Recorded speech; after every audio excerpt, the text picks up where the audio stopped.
start shortly.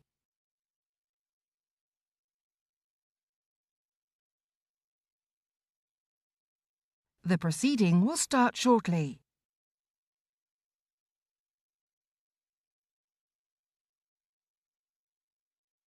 The proceeding will start shortly.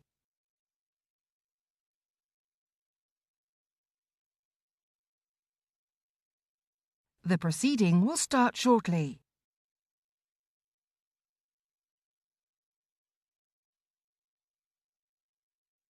The proceeding will start shortly.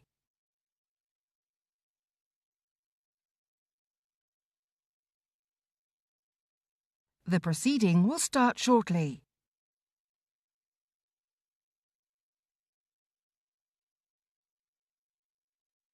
The proceeding will start shortly.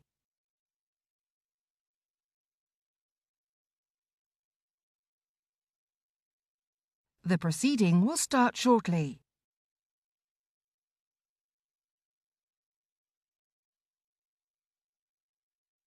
The proceeding will start shortly.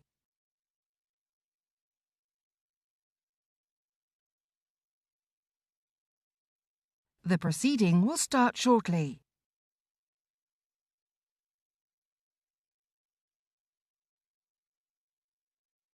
The proceeding will start shortly.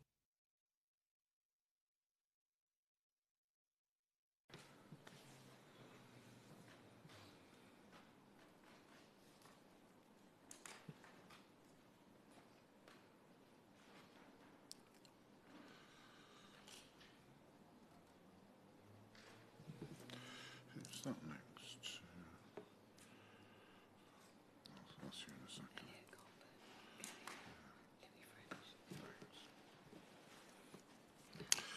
Order. Before I call the Honourable Member for Don Valley to open the debate, I wish to make a short statement about the sub judice resolution. I have been advised that the petition being debated today indirectly relates to an ongoing case about the expansion of the ultra-low emission zone. This case is ongoing and therefore sub judice. Mr. Speaker has agreed to exercise the discretion given to the Chair in respect of the resolution on matters sub judice to allow reference to the case given the issues of national importance it raises. Order. Nick Fletcher to move the motion, please. I beg to move that this House has considered E-petition 59985 and 633550 relating to local road user charging schemes. It's a pleasure to serve under your chairmanship today, Mr. Singer. We are here today to discuss two petitions. The first petition seeks to revoke local government powers to charge clean air zones, low emission zones and ultra low emission zones. And the second is to amend the 1999 GLA Act to remove the Mayor of London's power to impose road user charges. As I lead these petition debates often, I always look at the argument from both sides. For every petition, there is always an opposing view, and it is important to consider all aspects and for everyone's voice to be heard. Cancel culture has no part to play in a healthy democracy. So I have taken the time to speak with not just the petitioners, but also, among others, Asthma and Lung UK and the Ella Roberta Foundation. But let me start with the facts first. Who put this legislation forward and who is in charge of putting these schemes in place? The then Labour government gave local authorities the ability to charge road users in Part 3 of the Transport Act 2000. And in London, the Mayor was given powers by the 1999 Greater London Authority Act under the same Labour government. The Transport Act gave these powers to local authorities to reduce congestion and to help with air quality. Schemes have now been put in place in London, which has both a ULEZ and a congestion zone. Clean air zones are currently in place in Bath, Birmingham, Bradford, Bristol, Portsmouth, Sheffield and Tyneside. All Labour or opposition-controlled authorities. I am pleased to announce at present that I have reassurances from the Labour Mayor of Doncaster that my city, Doncaster, is not going to be subject to one of these schemes. Pedestrianisation is already doing untold damage to the local economy there, and one of these schemes in my city would surely be the final straw. But let me start with those who oppose the petitioners, those who think that these schemes are not just necessary but vital for our country. I met with Tim Dexter and Andrea Carey. Tim works with Asthma and Lung UK. Tim understands that these schemes can cause controversy, but he believes it is not a big issue with the wider electorate. He believes that pollution is too high, and he states that young people are growing up with decreased lung capacity. He also stated that to have clean air in the city and risk losses to business does not need to be an either-or. Tim believes pedestrianisation alongside ULEZ and clean air zones can be shown to increase footfall. For the record, I have not seen today any evidence which supports that. Andrea is the chair of the Ella Roberta Foundation. This foundation is currently supporting the Clean Air Human Rights Bill, also known as Ella's Law. Ella is the young girl that died who lived close to the South Circular. She was diagnosed with asthma when she was 9. Her long walk to school meant she was exposed to car fumes. It was stated on her death certificate that this was a secondary cause. Andrea stated that each year 38,000 deaths will be attributed to air quality and related illness. She also believes that much money is used in treating people with lung conditions, and businesses would benefit with cleaner air, as this would mean employees would take less time off due to ill health. They are fair points. But now I want to speak on behalf of the petitioners. I met with Edward Green, who did have much to say on this subject. Edward lives in London. Edward said of these schemes that they are bad for business, bad for families, increase isolation, a tax against the poor, a cost to freedom, undemocratic, and are an abuse of power. He also stated the scrappage schemes are ineffective. In addition to my evidence sessions, I recently visited Sheffield and Doncaster and asked businesses there what they thought of these schemes. They all agreed with Edward. One contractor in Sheffield said he had 20 vans on a construction site, and therefore it was going to cost close to £50,000 this year in extra fees due to the scheme that was introduced in Sheffield earlier this year. Every construction site in every one of these cities with such schemes will now be facing similar issues. These costs, as we all know, will eventually be passed on to the public. Us, me, you, Mr. Stringer. Carers, tradespeople, health workers and others will be prevented from working by these punitive charges. In London's suburbs, this will be catastrophic for the economy, as workers like this from Essex, Kent, Surrey, Sussex, Buckinghamshire, Berkshire will simply not be able to work in the suburbs. Every county surrounding London will be significantly affected, and for the worse. I have spoken with shop workers who have said if these charges are coming where they work, they may have no choice but to find alternative employment. So not only will businesses suffer because of decreased footfall, they will suffer trying to find members of the staff to help run their businesses.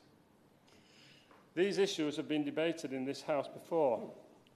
The Honourable Member from Calsutton and Wellington stated that if we price people out of their vehicles without potential alternatives available, we will not just be hitting people's pockets by charging them to use private vehicles, we could be costing them their livelihoods.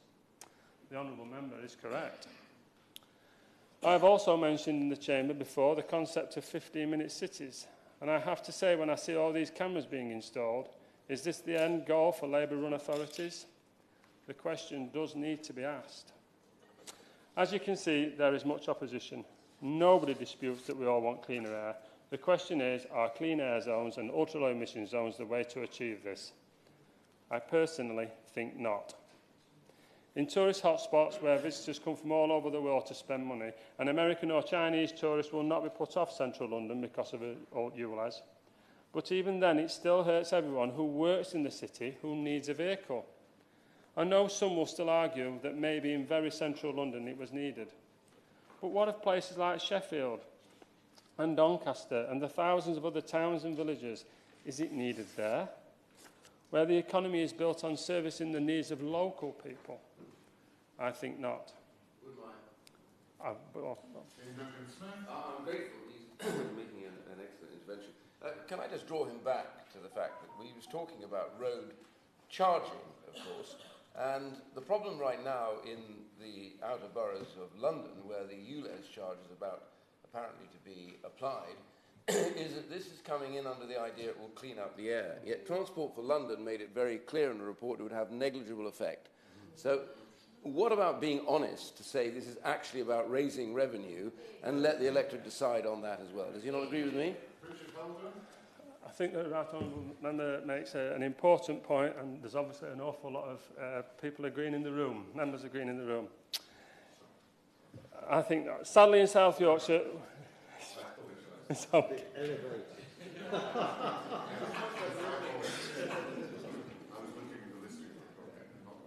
No apologies required. Sadly in South Yorkshire we have lost an airport due to the lack of political support from an overzealous green agenda. We are losing our city's businesses due to pedestrianisation, and we are losing footfall from terminating buses in one place instead of allowing people to use stops across the city. We are losing our market for the same reason, yet we do have a wonderful new council officers whose staff could bring much business to the town, but sadly most of them seem to be working from home. Why? Because the elected leaders do, and that's the reason why. They set a poor example. So this again is killing footfall. Doncaster was at one point a tourist attraction. Hundreds of thousands of people used to come to our market. The market is still there, but under a new management company and with a lack of footfall, tenants are struggling. But my home city of Doncaster has so many assets which are not used to create the business and footfall that they should. There are only 3 mansion houses in the country, London, York and Doncaster. Why is our mansion house in Doncaster not open all year round? Why has the Grand Theatre been left to rot? Why do we not have free parking to encourage people to come to town? Why do we not put weekly events on and advertise them to get people into our towns? Open business hubs and career fairs. Give people a reason to come to our towns. This will get the markets thriving again, in turn get the shops reopening. We could do all these things, and while we rejuvenate our towns and cities, the capitalists, the wealth creators out there will continue to develop the green technologies which will eventually increase the efficiency of our petrol cars and reduce the cost of electric vehicles. That is the way to do this. The way forward to clean air can be, should be, win-win, not lose-lose. Win-win. But no. The Labour Party will always go for the tax lever, price everyone out of their towns and cities, and sit by and watch the demise from home while on Zoom calls in their echo chambers and blame the internet and central government for their business closures. Yeah. I have no doubt these schemes will achieve the respiratory health benefits for individuals, but not because the air is cleaner in the cities. No, simply because people will be staying out of them, staying at home, often in isolation, while their mental health suffers, whilst the economy struggles to survive. There are many other ways to tackle this problem, but as usual, the Labour Party will go for the tax lever rather than the innovation lever. And as always, the working person will suffer. I want cleaner air. I agree with net zero. 55 years in Doncaster, 55 years of Labour Council in Doncaster, 55 long, long years. I agree with net zero. I just think it can be done a better way than this. People want more power locally, but sadly too often it is given to the wrong people. The cities I mentioned are testimony to this statement. These schemes show how out of touch and disconnected politicians at local level are from the people and from businesses. The people and businesses who do not want them, but the politicians willfully ignore them on purpose and with no care of the terrible impact it has. This cannot be acceptable in a democracy. So I close now and simply ask the Minister to seriously look at the petition's request. They make an awful lot of sense. Yeah.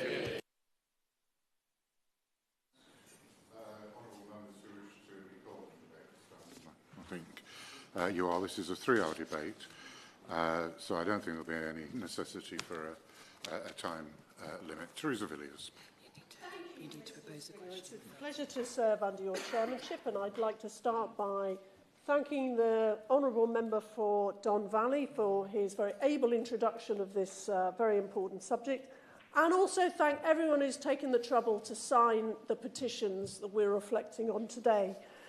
In my remarks, I want to focus on the proposed extension of the ultra-low emission zone to cover all London boroughs, including the whole of my Chipping Barnet constituency.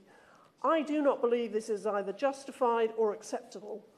While I can see that there can potentially be a place for charging regimes in appropriate circumstances, ULEZ expansion is the wrong scheme at the wrong time. Of course, everyone in this room will agree that we need to reduce air pollution, and there are a whole range of government policies which are delivering progress towards that important goal. But the Mayor of London published an independent impact assessment of his ULEZ expansion proposal, which concluded that it would only have a negligible impact on air quality, only a negligible impact. And yet many of us, I'm sure, will have had constituents attend our surgeries explaining the financial hardship they will experience as a result of this charge being introduced at a time of major increases in the cost of living. I'd happily give way. Thank you. As an Essex MP, I wish to place firmly on the record my opposition to Mayor Khan's ULEZ scheme. But another thing that affects air quality is when people have to queue for ages to get through roadworks. Yes. And so one thing I would support is what is known as lane rental, which is the concept whereby utility companies have to pay per day for the privilege of digging up the road and creating inconvenience for everyone else. The Minister and I have discussed this before. Essex County Council now pro it, by the way. Would my honourable friend agree that one sensible measure to improve air quality would not to be bringing ULEZ, but it would be to crack down on roadworks? I think cracking down on roadworks is a good idea, although I have to say we've heard many times that lane rental is being introduced and somehow we all seem to still get caught in those traffic jams. But he makes some very valid points. I give way to my honourable friend, my right honourable friend. Great interest to my right honourable friend who's making such a powerful case. Of course, the reason for this ULEZ is tax raising, not air pollution controlling, because it has been proved conclusively that it doesn't work. And in places like Bexley, where we have a very good air quality, it's really just to get money into the Mayor of London's coffers. I know that many of my constituents will agree with you. It feels to me like the suburbs are really up in arms about this, and they absolutely distrust the motivation behind the scheme. Of other people who are concerned about this, perhaps with older vehicles they might have carefully maintained over many years, perhaps bought when Gordon Brown was telling us we all ought to go diesel to reduce emissions. So, yes, I'd happily give way. I'd like to thank the honourable member for giving way. I just wondered if she recognised this quote. Poor air quality is the greatest environmental threat to public health. Every year, thousands of people have their health damaged or their lives shortened by air pollution. This problem is especially serious in London, with many of the country's worst pollution hotspots here in our capital city. We need a concerted national effort to tackle this problem from government, from councils, from mayors, from businesses, from individuals. And they were your words in 2020. And if I thought that this ULEZ project was going to improve air quality, then maybe I'd be saying a different thing this afternoon. But his own impact assessment says it will have, quote, a negligible impact on air pollution. Just think also of the sole traders or people running small businesses who are dependent on a van that they can't easily afford to replace, even if they fall within the limited category who qualify for the scrappage scheme. These people all face a charge of £12.50, or radically scaling back their mobility, their freedom to see their friends and family, or in extreme cases, perhaps shutting down a business altogether. The Mayor made no mention of ULEZ expansion in his manifesto. A majority who responded to the consultation opposed his plan, and he's giving people only a few months to get ready for its imposition. Other charging schemes were announced years in advance, giving reasonable time for everyone to adjust. Yes. I thank the Right Honourable Lady for giving way. She talks about the timing of the rollout, and I and my Liberal Democrat colleagues absolutely agree that in the midst of a cost of living crisis to recklessly roll out at high breakneck speed the expansion of ULEZ, it's absolutely the wrong timing. So will she and other colleagues in this room agree to sign my early day motion that has been tabled today, 1364, that calls for a delay in the rollout, but also a doubling of the scrappage scheme, something that Conservatives on the London Assembly supported the Liberal Democrats on, as well as calling on the government to fund a scrappage scheme for those areas outside of London where many of our key workers come in from and are going to be hit, as we've heard today, so hard. Well, everyone loves a convert, but I just wish that we hadn't seen Liberal Democrats in local government all across London welcoming the mayor's scheme, which is what they appear to have done. I have to say, constituents... No, you'll get your turn in a moment. I'm just going to make a bit of progress, I think. Constituents stop me in the street to tell me how much they oppose Mayor Khan's proposal. And a protest which I organised, which I was expecting to be about 10 people and rather low-key, attracted a crowd of around 60. Outer London high streets in places like Barnet are already suffering as a result of a big switch to online retail accelerated by the pandemic. Losing their customers from outside London could be a killer blow. Our public services in outer London depend heavily on workers who don't live in the capital. Schools, the NHS, the police already struggle to recruit the people they need. Setting up a ULEZ paywall around London will make that task even harder and place even greater pressure on NHS waiting times. And of course, many people living in areas around London will find they cannot avoid driving into the capital to work or to care for relatives or for hospital appointments. They will have to pay, despite never having a vote in an election for the Mayor of London, a shocking example of taxation without representation, as my honourable friend for Dartford pointed out in this chamber only a few weeks ago. And this is made worse by TfL's unhelpful and negative approach to cross-border bus services like the 84 in my constituency. This route between Potters Bar and Barnet was discontinued by the operator last year because they concluded it wasn't commercially viable. Yet, despite many appeals from me and others, TfL and the Mayor have not lifted a finger to get the route reinstated. The Mayor promises ULEZ expansion will fund transport improvements, but there is no sign of them so far. The one orbital bus route which has been announced will be a wholly inadequate substitute for millions of journeys that will be hit by the new charging scheme. And this ULEZ proposal comes on top of a host of anti-car measures. Too often, schemes such as low-traffic neighbourhoods and segregated cycle lanes have worsened congestion, often transferring traffic from leafier, more prosperous areas to main roads which are home to more disadvantaged community and may actually be places where air pollution has its hotspots.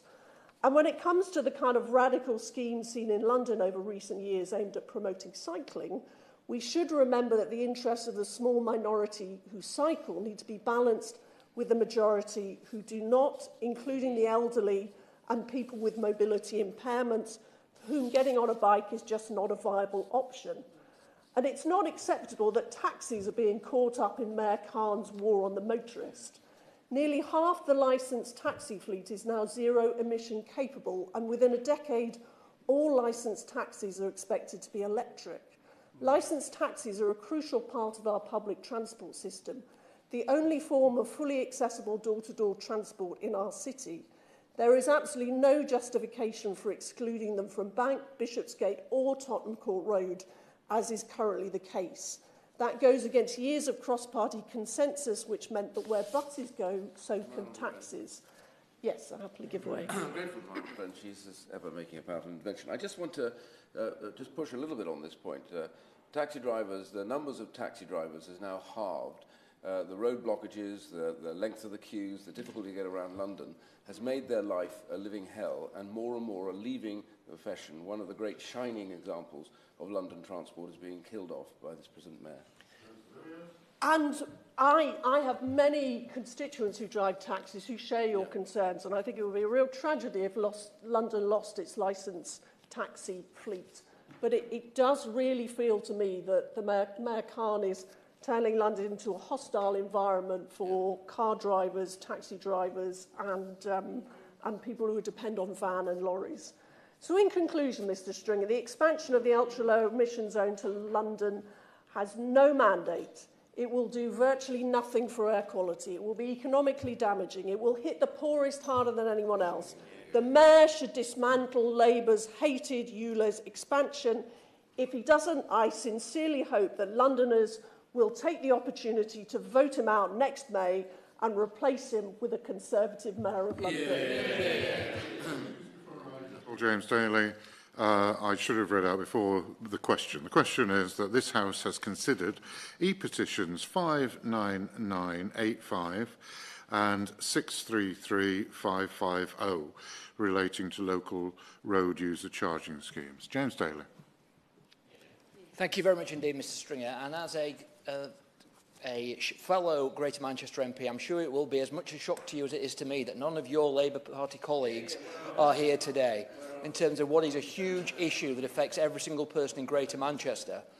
I'm afraid that I take a very straightforward view in respect of it. It is inconceivable that any government could allow the interests of the green lobby to trump those of hard-working people in our constituency. It comes down to a basic fact that our constituents should not be taxed in any way, shape or form to support what I consider to be an agenda which is utterly damaging to both my constituents and the country. I consider the net zero agenda, it's worthy of Marx. It's the opium of the middle-class liberal masses. They are determined to impose upon the rest of us what nobody wants, and again, which is a speciality of the Labour Party, imposing taxation upon the people who cannot afford it. I for the whole of my professional career, have worked in the private sector. I am self-employed when I'm not being a Member of Parliament. I cannot look, white van, the guys who go out, the plumbers, the taxi drivers, the electricians, all of those who go out into the community to work hard. When Andy Burnham first put forward the Greater Manchester Clean Air Zone, it was astonishing in its scale. 493 square miles, the world's largest clean air zone. And nobody's ever been able to give us a reason as to why they were imposing it in the first place. There is no health benefits of it. It is absolutely the same and the norm about many things we see in politics. It is the generalisation. It is people wanting my constituents to believe something without proving any of it makes any difference. And every single person in this room knows that we can look into these cameras wherever they are, and we can try and sort of be liberal and nice. And in these circumstances, we would think that the clean air zone might work. They never work because they don't achieve anything, and they penalise the people that elect us. How on earth can we come up with a policy that puts taxi drivers out of business? Andy Burnham spent £50 million on a scheme, £50 million, on a scheme which he planned to introduce on the 30th of May 2022. Then miraculously, when his mayoral election was coming in the same few months, it was stopped 2 months earlier, amazingly, when the backlash regarding the scale of the proposals was put forward. It's political opportunism mixed with ideology, and it's something we should fight with every sinew of our bodies.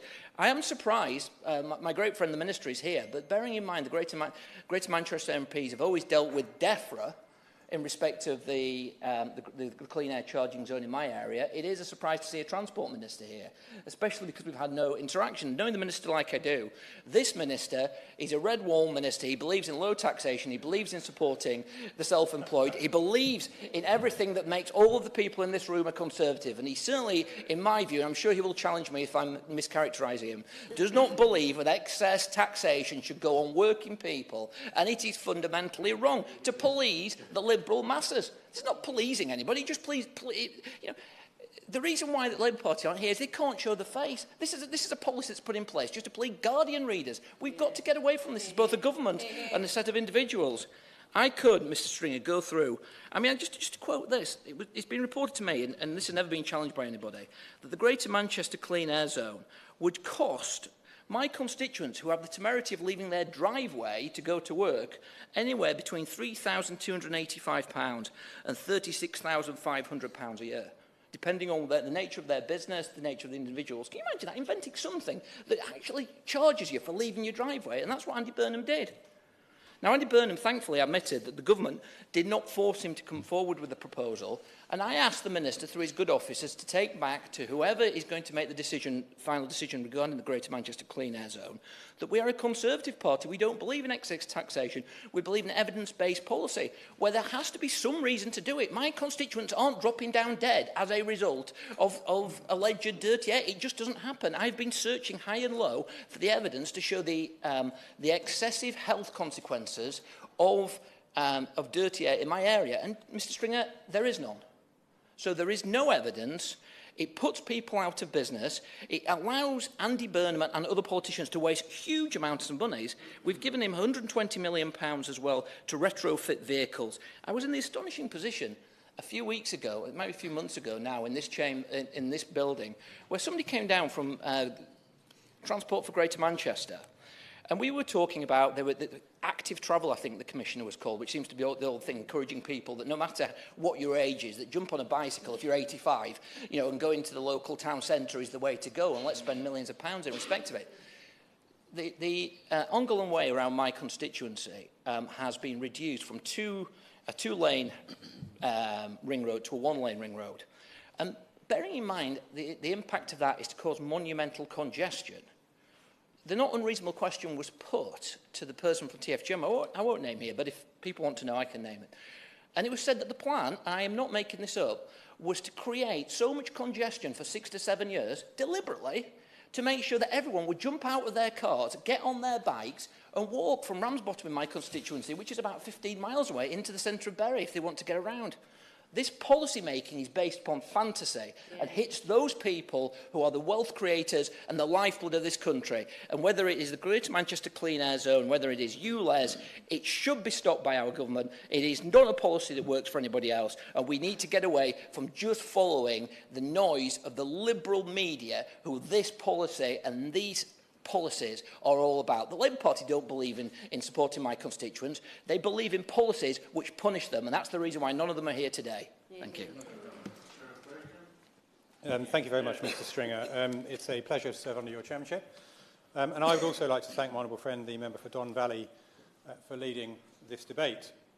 Now, at the outset, I will have to say that I fully support the sentiments of both the petitions today, but I'm going to primarily speak about the petition referring to the desire for an amendment of the GLA Act 1999 to remove the Mayor of London's power to impose road user charges.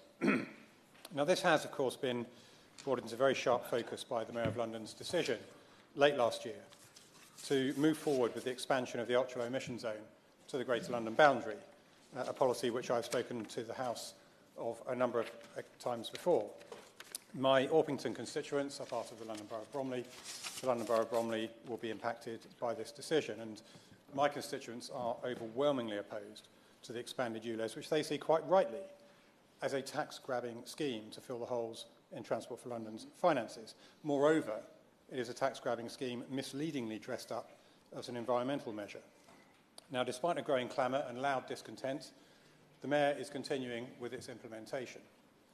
Indeed, the Mayor has effectively made a mockery of the public consultation on his plans by ignoring the fact that it showed that over 60% of those consulted were against the scheme, including 70% of those living in outer London. Documents obtained under Freedom of Information Act have revealed that TfL began ordering hundreds of the number plate recognition systems required for the expanded ULEZ in April of 2022, a full month before the public consultation had even started. Further documents obtained by the London Assembly Conservative Group show that the Mayor's office, having been briefed that the vast majority of consultation responses coming in were opposed to the expansion, then attempted to influence the outcome by targeting an advertising campaign at particular groups of people who were more likely to respond favourably. There also appears to be a strong indication that City Hall attempted to suppress responses from certain individuals in order to make the outcome appear closer than it was. Now, I believe it's completely clear that the Mayor was never interested in any opinion that did not concur with his own, including that of my constituents. Time and time again, he has shown himself to be entirely unrepentant in his determination to impose prohibitively high extra costs on Londoners. Orpington simply doesn't have the public transport alternatives that exist in central London. We don't have the tube. We don't have trams. We have a bus network which is far from comprehensive and is unreliable. We have country lanes, we have farms, we have hedgerows. It's a very vast place. People need their cars to get around.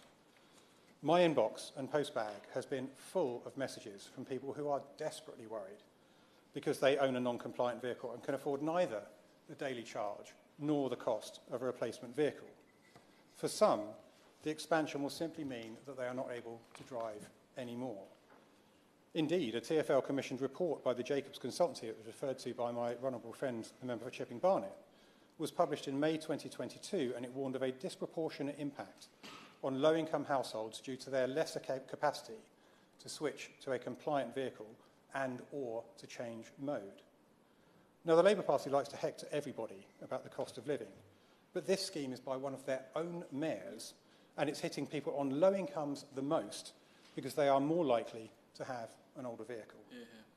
Elderly constituents have written to me distraught about how they may no longer be able to go out to do their weekly shop or to see family and friends because they cannot afford to drive their cars. They are terrified of isolation. They have survived the pandemic. They may not survive this. Single traders have told me that they will no longer be able to operate. Social care workers have told me that they will have to leave the profession. My local higher education college has told me that the impact on large numbers of their staff will be devastating. And I must agree with small business owners who are rightfully complaining that after the pandemic, the ULEZ charge is a crippling additional cost that they just do not need at this time. Restaurants and venues within the ULEZ will see a reduction in footfall. And the Mayor clearly fails to grasp that if you are a painter and decorator, a builder or a tree surgeon, you cannot take your tools up and down escalators and compete for space on public transport. To add insult to injury, the scheme may close businesses in Orpington. One of my constituents recently told me that he will have to give up his business because it is no longer viable if he is forced either to buy a new vehicle or to pay £12.50 every day. And that is the reality of the situation. Businesses closed, family visits severely restricted, workers worse off. And all of this is about to be imposed by the Mayor of London at a time where cost of living is increasing. It is this arrogance and total disregard for the great difficulties which will be imposed on less affluent people that is driving my constituents to despair, and it is entirely unnecessary. The Mayor's own independent... Yes, happily give way to my honourable friend. I'm very grateful to my honourable friend for giving way. He's making an excellent speech. Does he share my surprise that when challenged on this in the London Assembly, the answer to those worried about the cost of living from a Labour London Assembly member was, go and buy a new car, it will only cost £3,000? I would like to say that I am surprised by that answer, but I'm afraid I'm not. It shows comprehensively the lack of grip of some of the people making the decisions that we are talking about. And I would remind members in the room that every single member of the Labour group on the London Assembly voted in favour of this when they had the opportunity to stop it. Every single member of the Liberal Democrats voted in favour of this when they had the opportunity to stop it. And every single member of the Green group on the London Assembly voted in favour of it when they had the opportunity to stop it. The Mayor's own independently produced London-wide ULEZ integrated impact assessment stated that, and I quote, the proposed scheme is estimated to have a minor, NO2, to negligible, PM2.5, impact on exposure to air pollution. Asthma UK have Bromley and Havering ranked as the second and first, respectively, boroughs in terms of the cleanest air quality in the capital. So why should my constituents have the ULEZ imposed on them in this way? Improving air quality sounds great on paper and might earn the Mayor of London brownie points from rich Labour donors who finance anti-democratic pressure groups like Just Stop Oil. But the reality is that this scheme will change little in terms of air quality. Mr. Stringer, devolution, as personified in the form of elected metro mayors, has created a form of electoral dictatorship in certain regions of the country. Most of the metro mayors have almost no elected scrutiny of their actions at all, and no local checks on their power. In London, the London Assembly has done valuable work to scrutinise the mayor, but in practice, it is a toothless tiger in terms of being able to check his power. The expanded ULEZ will do little to improve air quality. But it seems likely to go ahead because the Mayor and local authorities have the power to create clean air zones, even if they are flawed.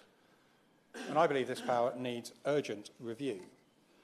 Section 143 of the GLA Act 1999 does appear to offer hope to my constituents because, on the face of it, it seems to give the Secretary of State for Transport the power to direct the Mayor of London with regard to his transport strategy under certain conditions. However, I am aware that Department for Transport lawyers apparently see this as a grey area. So let's put the issue beyond doubt. Let us do the right thing. Let us agree with the petitioners and seek to remove the power of mayors and local authorities to unilaterally impose these charges. Thank you very much, Mr. Stringer. I'd like to make a short speech about this issue, which has a profound impact on my Dartford constituency, and in many ways, places outside of London are in a very different situation compared with those constituencies inside of London, because, of course, we don't vote in or out the London Mayor. So therefore, as the Honourable Member for Barnet said quite rightly, this is taxation without any kind of accountability or representation. These are decisions that are being imposed on people in Dartford without any kind of say from the people of Dartford against that decision. That is not democracy, Mr. Stringer. Yeah, that's literally what we have happening. We have it right around the whole of the sort of donut area around London, where the scrappage scheme that's been brought in by the Mayor does not apply, and nor should it apply, in my opinion, because where would you draw the line? Well, up to Manchester or Rochester. You know, we can't have a situation where the taxpayer, general taxpayer, has to pick up the bill for the Mayor of London's financial incompetence. And so therefore it's right that we don't have the scrappage scheme outside, and even the scrappage scheme inside of London is, I think, up to £2,000. Up to £2,000. You show me a car that's ULEZ compliant that you can buy for up to £2,000. There's hardly any out there. Oh, yes, of course I could. Ian Duncan-Smith. Friend for this point. I just want to come to this point.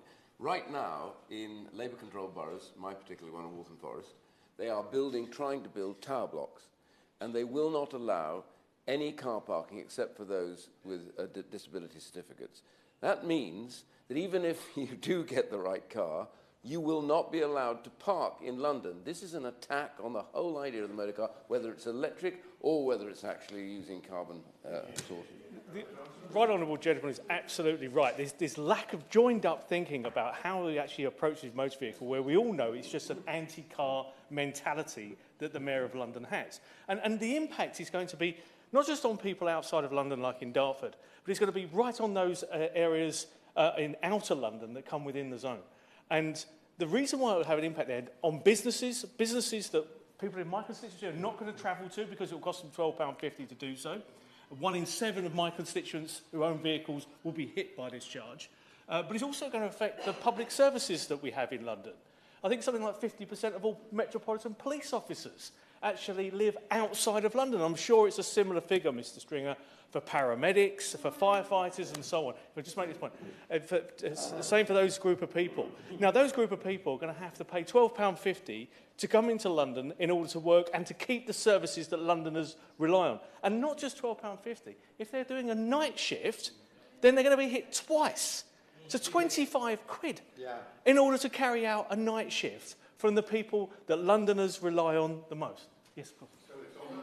I thank my honourable friend for giving way and thank for his campaigning that he has already done against the expansion of ULEZ. Like my honourable friend, I'm a Kent MP, and he will also know that Kent Online did an FOI, and in the last expansion of ULEZ, there were 78,000 people within a year who were fined in Kent for the latest expansion. There were over 16,000 people within Medway that were fined. You know, and I'm being contacted now by residents who are having to travel into Bexley, which which years ago used to be Kent, not Greater London. So it is rather frustrating for my local residents to understand how the Labour London Mayor has an impact on an area that we used to believe to be Kent and not inner London. And does he agree with me that we should do all we can in Kent to make sure that we are supporting our London colleagues in trying to stop this crazy money-grabbing scheme by the Mayor. The Honourable Lady is absolutely right. This is why it's been so good that Kentish MPs, for example, have been working with our distant cousins from across the border in the smoky town. Honourable members who actually over this would quite like to be in Kent. I think we won't let them. Anyway, I think it's important that you're absolutely right that we make the point about these penalty notices, because income from those penalty notices has been factored in by the Mayor of London in his overall budgeting for this. He relies on people forgetting to pay or not knowing that they have to pay. That is part of the sort of the totality of this impact that he's placing upon us. And as has been said quite a few times during this debate, this is not, Mr. Stringer, about air quality. This has been the facade that's been put across it. In Dartford, we have poor air quality. We suffer from the impacts of westerly winds, we suffer from the impact of the Dartford crossing, and as a consequence, we have poor air quality. And so therefore, if this was about air quality, I would be one of the first people actually to be sympathetic to it. But it is not about that. If it was about air quality, Sadiq Khan would be banning these vehicles from London. He doesn't want to ban them, he just wants to make money out of them. And he needs to make a certain amount of money out of them as well. We know that the London Underground, for example, is far more polluted than the air on the streets, yet this policy will force more people to use the Underground and therefore have a bigger impact upon them because of the air quality that they'll be breathing in. It's absolutely nothing to do with it. The Mayor of London at the moment is doing away with our daily travel cards, which again pushes more people onto the London Underground, where the air quality is far worse. The Mayor of London equated the expansion of the ultra-low emission zone to the banning of smoking in pubs. Now, would my honourable friend agree with me that the banning of smoking in pubs was not subject to a £12.50 charge, because if you pay £12.50, you're not going to be polluting the air in pubs if you're smoking, and therefore the comparison between the two is completely and utterly bonkers. Yes, and absolutely. I think it's also fair to say that on any consultations that took place at that time, the majority of people were in favour of banning smoking in pubs, whereas here we know, however you factor and however you approach that consultation, whether you accept wholeheartedly what the Mayor of London has said about the consultation process, what we know is the majority of people do not support the ULEZ expansion. It was a sham consultation. What is the point in having a consultation where at the end of it you totally ignore the outcome of that consultation? And we know that there's lots of rumours out there that the cameras, for example, were bought before the consultation took place, and therefore there was never any chance at all of Sadiq Khan rolling back on this. He was hell-bent on expanding the ULEZ no matter what anybody said and no matter what the outcome. And what we haven't heard from him whatsoever is him saying that he will not move the goalposts over this, because I firmly believe that Sadiq Khan has in his mind the fact that he has to earn a certain amount of money from this, because to pay for the infrastructure that he'll put in, I think £250 million for a start, and in order to fill the black hole in his finances. And in order to do that, he has to earn that certain amount of money. Now, if too many people switch over to compliant vehicles, he will move the goalposts. So the next category of vehicles will be no longer ULEZ compliant until all petrol cars, all diesel cars are not compliant and therefore are charged. That is something that the Mayor of London has not ruled out, and something I firmly believe will happen. This is not the end of it, this is the beginning of it. You said earlier it's one thing when Kent MPs cooperate with London MPs, it's another thing when Essex MPs join in too. Would he agree with me that the truth of this is that TfL has effectively been bankrupt for years and is only kept going with central government subsidy, and whilst the Mayor pays lip service to air quality, this is a tax grab, pure and simple. It's not about the air quality, it's about the money, isn't it? Yeah. My honourable friend from across the river is absolutely right, and I'm delighted that Essex and Kent MPs, and let's face it, all MPs have been working together on this, who have an inch of fairness about them. I mean, it speaks volumes, quite frankly, Mr Stringer, that not a single Labour backbencher has turned up. Where are they? When you speak to Labour MPs privately about this, they despair at this policy. It's why they are not here right now, is because they have no comeback, no answer, and they do not want to be in here embarrassed by this policy that is supported by the leadership of the Labour Party. And if I could make one final point, Mr Stringer, is that for a party that claims that it wants to look after the poorest in society, this is a policy that will do exactly the opposite of this. This will hit the poorest in society most. This will not hit the rich and powerful and wealthy. It will hit small people who have vehicles that are quite old, that they can't afford to upgrade. It will hit small businesses that have got 2 or 3 non-compliant vehicles and therefore are unable to upgrade themselves. This will hit people who cannot afford to pay this and will therefore despair and they contact their members of parliament, as they have done in their scores and scores and scores on a weekly basis, because they are desperately trying to work out what on earth they can do about a policy they have no control over, that they have no vote over in the case of people in Dartford, and that they cannot simply afford. This is a cruel form of taxation on the people living in the South East. This is something that the Labour Party should be thoroughly ashamed of, and they should be thoroughly ashamed of their London Mayor. Thank you, Mr Stringer. It's a pleasure to serve under your chairmanship. And can I also join my colleagues in thanking the member for Don Valley in the way that he has presented these petitions today. And I totally agree with every single thing that has been said by my Conservative colleagues throughout the course of this debate so far, and I don't want to be too repetitive.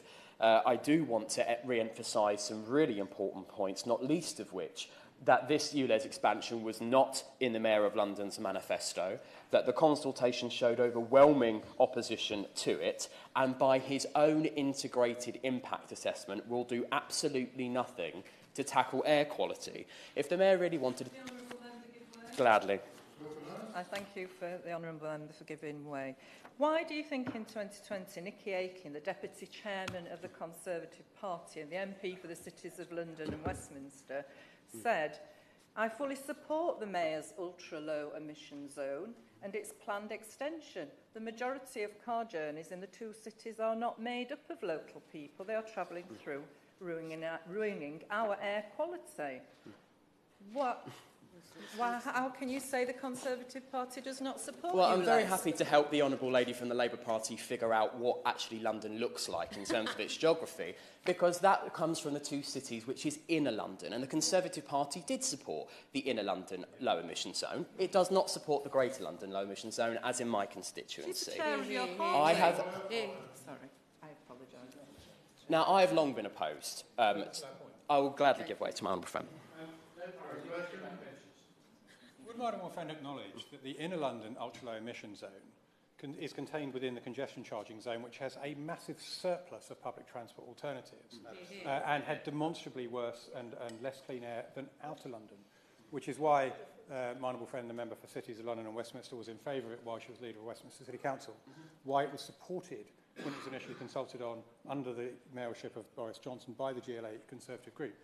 But outer London is completely different, does not suffer from the bad air and does not have the public transport alternatives. And that might help the honourable lady in the opposition to understand why there is a very big difference between the inner London ultra-low emission zone and the outer London one proposed by the Mayor. I'm grateful to my honourable friend for that intervention, and characteristically as a former member of the London Assembly, he's absolutely right. And indeed, I imagine that our honourable friend, the member for the Cities of London and Westminster, may have been less supportive at the time had she known that the Mayor only a few years later would be looking to cut the historic number 11 bus route out of central London in her constituency as well. Now, since... I'll gladly give way. Sorry to intervene on the honourable member. I just thought it would be worth just reflecting on the quote given by the opposition front bench. Back in 2020, there was no proposal from the Mayor of London to expand ULEZ to the Greater London boundary. So whatever the honourable lady, the honourable member, who is not here, and I'm sure the opposition front bench let her know that they should be mentioned in Westminster Hall before making a point.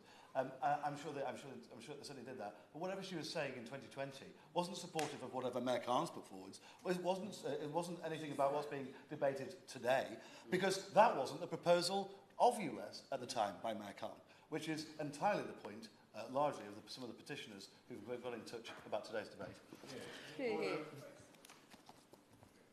We're not under any real time pressure, but can I remind Right Honourable and Honourable members that interventions should be shortened to the point. They're gradually getting longer and longer. Elliot Coburn. Thank you, Mr. Stringer. I'll just quickly move on then and say that the Minister is absolutely right. Now, just like other colleagues, I've seen firsthand in my post bag the local organic opposition to ULEZ continue to grow, not just from the petition that I have been running and is continuing to grow by hundreds of signatures every week, but by the very real stories that we are receiving from our constituents about how expansion of the ultra-low emission zone will impact them. And in Carshalton and Wallington alone, there is estimated 30% of all vehicles in my constituency, which translates roughly as about 30,000 cars, will not be deemed compliant if the expansion goes ahead. That's 30,000 vehicles. And how many people stand to be impacted by that? How many families? How many small businesses? How many pensioners? How many charities? These are real concerns voiced by real people. And yet, how are they portrayed? How are they dealt with? The Mayor of London, seemingly deaf to these concerns, labels them wackos, nut jobs, and conspiracy theories. Wow. And that's when he's not too busy trying to sell his book or going around the world advertising marijuana farms. But where do my constituents go for help? Where do my constituents look for help? The Mayor's not helping them. The Conservatives are the only party opposing it. But what about their local council?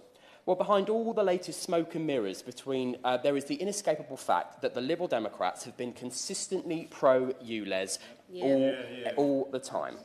This dates back all the way to 2020, when it was actually a Lib Dem Assembly member who berated the Mayor for not introducing a whole London ultra-low emission zone. Then now, closer to home, the Lib Dem Assembly member has welcomed ULEZ expansion as right and necessary, and certain Lib Dem councillors have been voicing their support for ULEZ expansion to our roads for years. One of them went so far to boldly state on social media, yes, we are in favour of ULEZ. They voted down a motion called by the Conservative group on Sutton Council to call on the Mayor to drop it. And even now, even when they're trying to claw back some kind of credibility, they can still only go as far as to say that we want a delay. Well, a delay isn't good enough. The only thing that is acceptable to do with ULEZ is scrap it. And it doesn't surprise me, Mr. Stringer, that looking at the benches opposite, it's not only that the Labour Party that aren't here, but the Lib Dems aren't here either. But it is incredibly heartening to see Conservative colleagues working together across London and outside of it. And I do congratulate the 5 Conservative-run councils that have brought forward this. But hearing the warning on sub judice, I won't go any further than that. Now, we are not only dealing with constituents here who are frustrated and worried to their wits' end, but there is also other groups that I fear have been left out of this conversation as well, one of which is charities. Because for many of these charities, to buy a new ULEZ-compliant vehicle would be tantamount to financial ruin. And I believe, Mr. Stringer, that this speaks volumes in the weaknesses identified in this heavy-handed approach. Tens of thousands of Londoners, including many in Carshalton and Wallington, will see no help from the Mayor of London's scrappage scheme. And as we have already heard, even those who do qualify, it is not nearly enough. And many of us on this side of the House have long been arguing for a broader, more holistic approach rather than the current scheme that is in place. And this goes back to the crux of the issue. The Mayor of London seeks to punish people for being unable to afford to upgrade their vehicle, instead of encouraging people to live a greener lifestyle. Instead of the millions of pounds spent on ULEZ enforcement cameras, he could have invested this to, for example, expand London's green bus fleet, improve the connectivity of outer London boroughs, beefed up the scrappage scheme, fix the massive failures in his solar panel rollout, bring back the boiler scrappage scheme that the last mayor had in place. And if you take Carshalton and Wallington as an example, Mr. Stringer, like my honourable friend for Orpington, we have a terrible public transport accessibility rating for a London borough of just 2. We do not have the tram, we do not have the London Overground, we do not have the tube.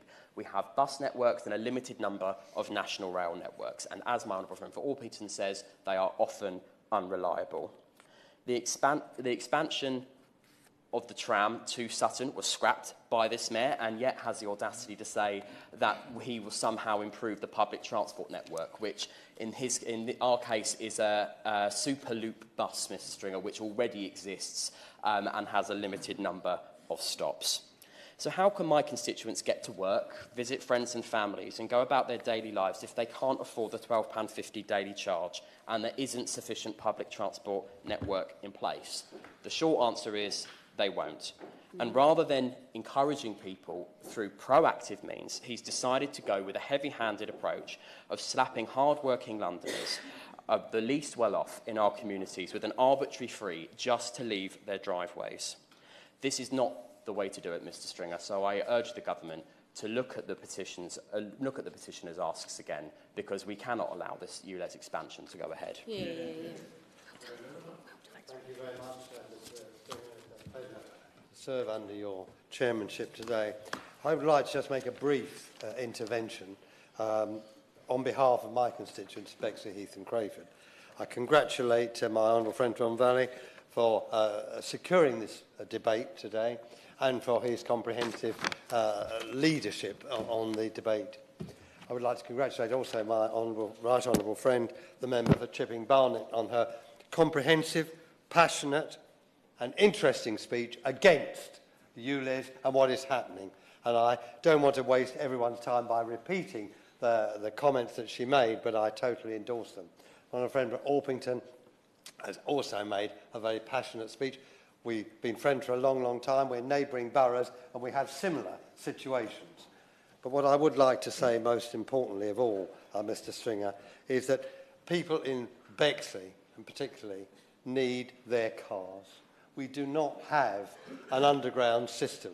We have a very limited east-west network, rail and southeastern train service, which means that if people want to get visiting, they need a car. And I believe this mayor is anti-car. He wants to stop cars everywhere. Now, I think the Minister I have a tremendous regard for, knows how passionate I am about cars. And I think the motorist is already taxed an awful lot. Some would say far too much. But we have to accept that. And this an additional burden on people who can least afford the opportunity to change their cars. Because the road users in our part of the world, in South East London, London Borough of Bexley, businesses, small businesses particularly, as my friend from Carshalton has highlighted, need their vehicle to be plumbers, to be electricians, care workers coming in to do a fantastic job. And we have brilliant care homes in our London Borough of Bexley. They're going to be clobbered, and they're low paid. And therefore, this is a charge on them that's going to actually be detrimental to them and their families. So I think it's hard that the Mayor of London would want to do this approach. It wasn't in his manifesto. We don't expect outer London to be treated the same as inner London. We've heard from our friend from Dartford, who made a powerful speech about the underground and how the pollution in the underground. Bexley is a very green borough. It's one of the greenest and more open spaces than nearly any other borough in Greater London. And our air quality is good.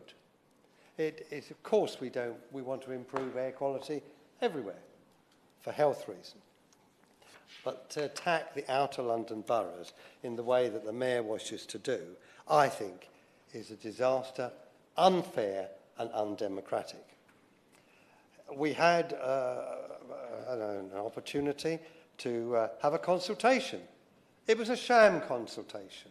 It wasn't effective and it wasn't publicised, and the results, I think, are highly suspect.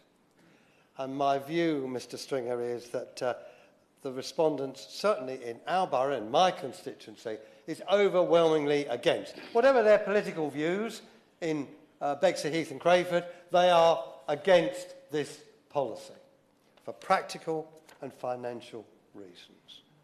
And yet the Mayor is going to proceed with this. It's undemocratic.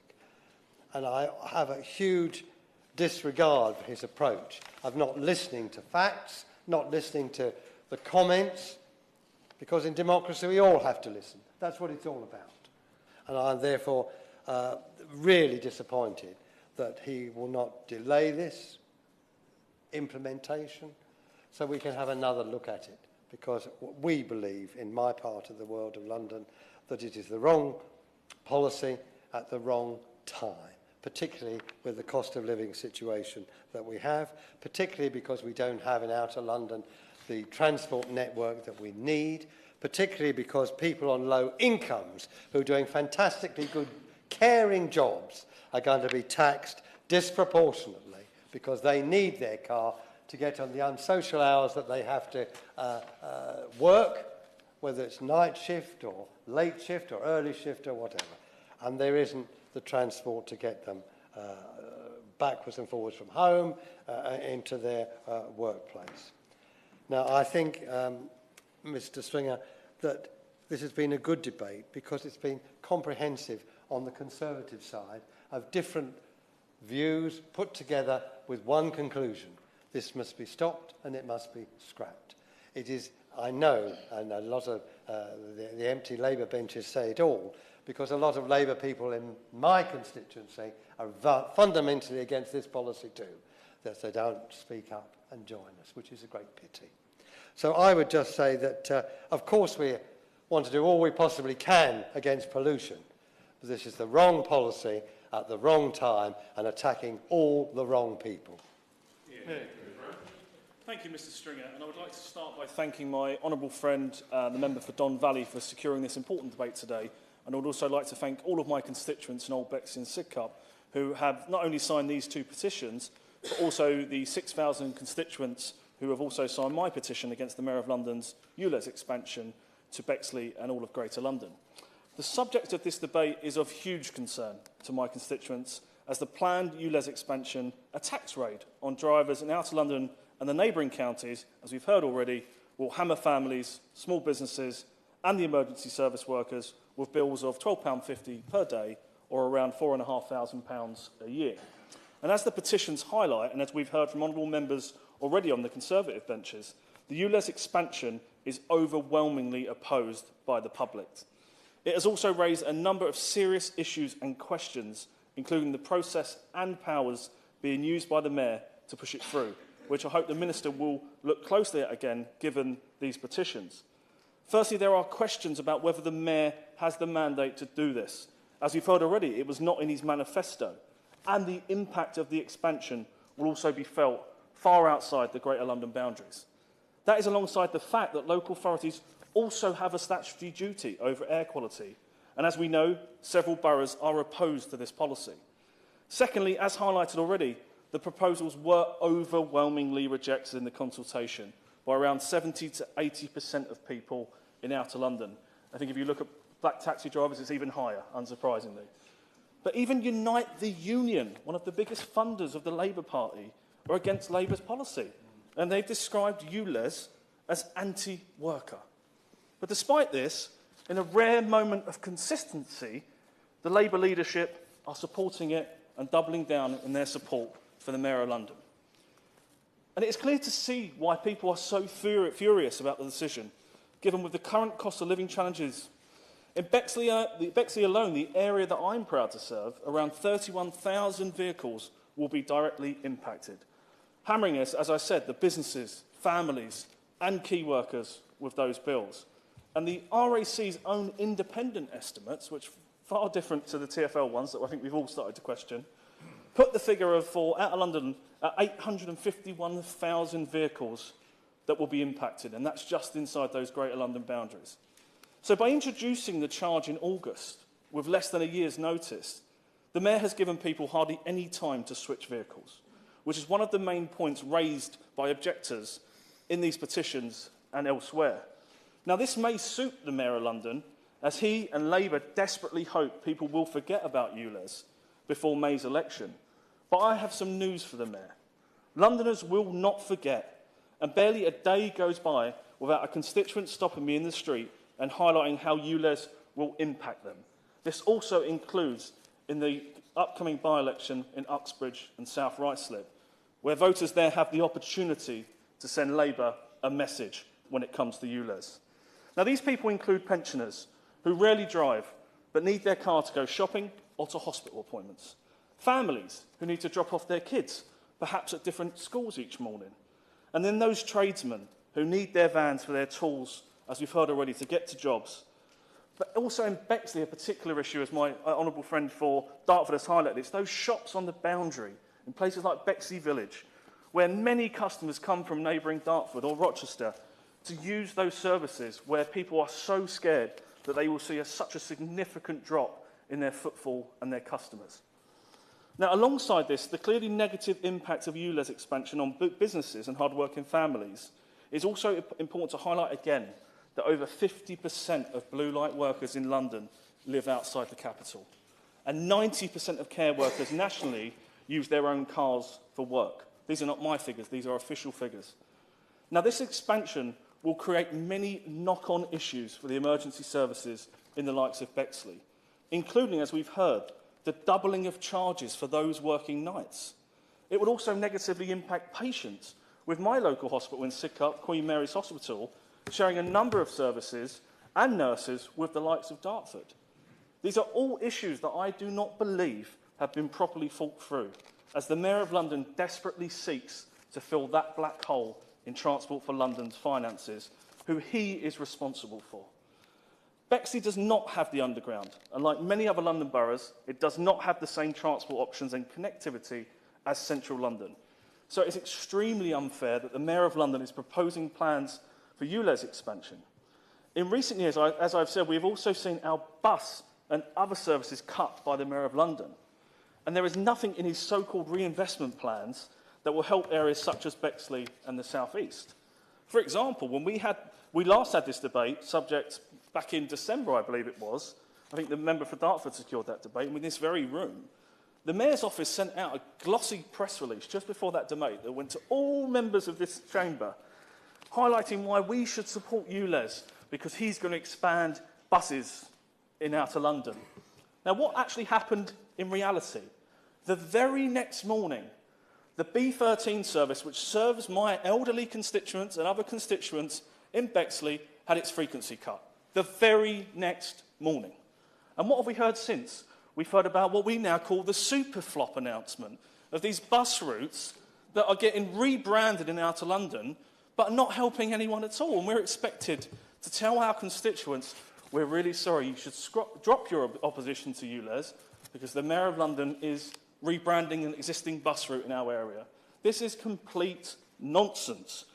And unfortunately, it's also a prime example of the problems that we have had with this disastrous Mayor of London.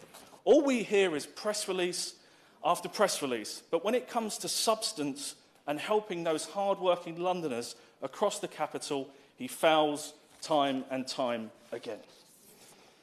Then we have the scrappage scheme, announced by the Mayor, which does not even come close to matching demand, or addressing the costs and practical issues associated with buying a new vehicle, and the fact that he is forecast to spend double that amount of taxpayers' money to install cameras to find people.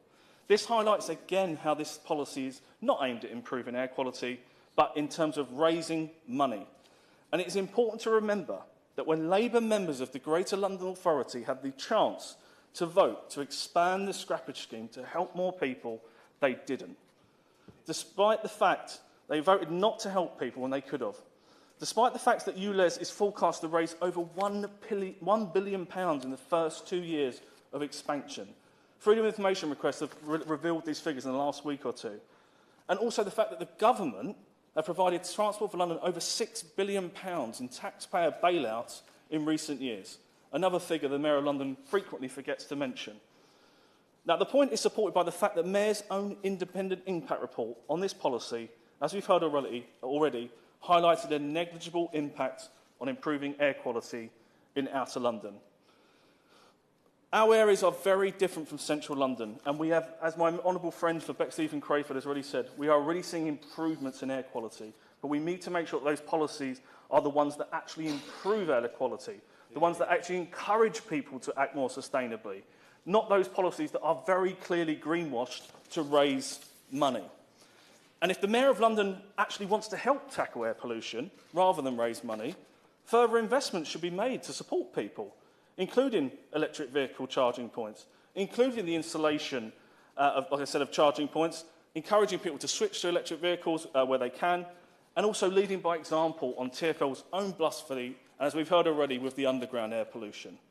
With traffic already being highlighted as one of the main causes of air pollution, there also needs to be an urgent review of the impact of the Mayor of London's road closures on increasing traffic, and I would argue emissions across the London. Closures, but I'm sure by pure coincidence, have also raised millions in fines for Labour councils in central London. Schemes that are clearly designed, like ULEZ, to penalise drivers rather than encourage improvements in emissions. And I would highlight another unwanted statistic for the Mayor of London. London is now the slowest city to drive in the world. And this is despite the congestion charge. This is despite ULEZ. These schemes are not working, and traffic in the capital is getting worse. And while the Mayor of London is out trying to sell his new book, at the same time he is issuing more and more licences for private hire vehicles. The inconsistencies are stark wherever you look. And one other point that I would highlight, because the Mayor doesn't like to talk about this. We've heard already what the last Labour government were proposing in terms of purchasing diesel vehicles. But when Sadiq Khan was the Transport Secretary, I believe, at the end of the last Labour government, I believe he was also in favour of Heathrow expansion at that point, something that he doesn't like to talk about. He also, one of his most fundamental policies and investments during his mayoralty is actually the Silvertown Tunnel, which will encourage many more vehicles to drive through East and South East London and increase the number of vehicles on the road, something that the campaigners against Silvertown Tunnel like to point out. So we will not take any lectures from Sadiq Khan when it comes to air quality. His days are numbered. We have figured him out. And next May, Londoners across the capital have the opportunity to kick out this failing son of a bus driver and ensure that London has the people in charge that can get our great city moving again and a safe city for all of us to live. Thank you, Mr. Stringer. Thank you, Mr. Stringer. I confess I had not originally put in to speak in this debate, but having seen that not one single Labour backbencher or Lib Dem backbencher has put in to speak, I thought I might make my contribution by trying to make a few points in lieu of them. So the first thing I want to say is that the ULEZ zone, because it affects outer London, stretches quite a way out towards the county of Essex, in some cases well past the M25. Many of my constituents, many people who live in Essex, will be affected by the imposition of this charge, even though, because they don't live even in Greater London, they cannot vote Mayor Khan out of office or indeed vote anyone else into office. For them, it really is a case of taxation without representation, and that is one reason why I confess I do feel strongly about it, and even more so having heard some absolutely excellent speeches on the topic by my Conservative colleagues this afternoon. The Mayor says this is about air quality. It's not.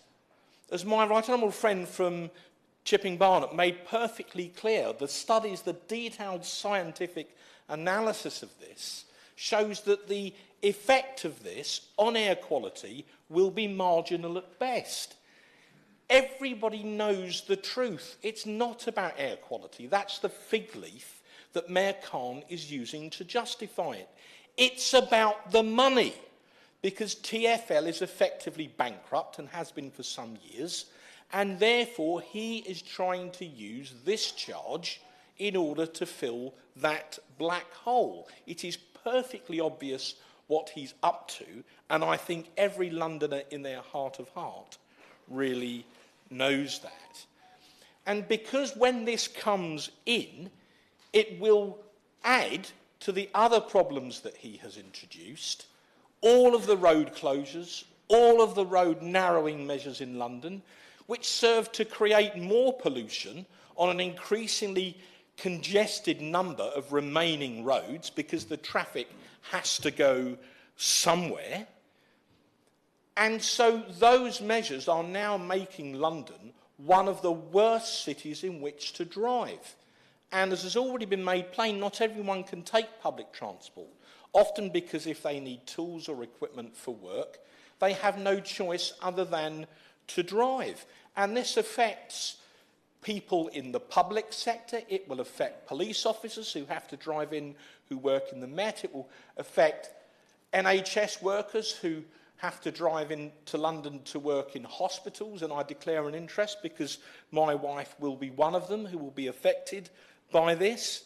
But it will also affect people in the private sector, tradespeople going about their work, trying to get to and from their place of business. All of these people will have had their lives made more difficult by Mayor Khan. Let's be honest, he doesn't like cars much, and he doesn't seem to like car drivers much either.